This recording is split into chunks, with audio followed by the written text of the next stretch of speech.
എന്നാലും നിങ്ങൾക്ക് വേണ്ടി ഞാൻ ചെയ്യാം. എന്തോ ഞാൻ എന്താ പറഞ്ഞു? അതിന് തന്നാരും വിളിച്ചില്ല. വിളിച്ചു തന്നെയല്ലേ താൻ കേൾക്കണത്? ഞാൻ അടുത്ത സാധനത്തിൽ കേറിയിട്ട് നിങ്ങൾക്ക് കാണിച്ചു. ഇതാണ് സംഭവം.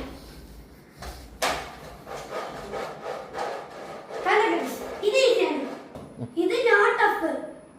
ഇതൊക്കെ ഈസിയാണ്. നിങ്ങൾക്ക് ഈ സാധനം കാണിച്ചാൽ ഇത് നല്ല ഉപയോഗമായിരിക്കും. ഫിറ്റ് ആക്കാൻ അത് ഞാൻ പറഞ്ഞില്ല. ഇതിനേക്കാൾ ടഫും നല്ല ബലമായിട്ടുള്ള സാധനമാണ്. അപ്പൊ നമുക്ക് അടുത്തത് കാണിച്ചു.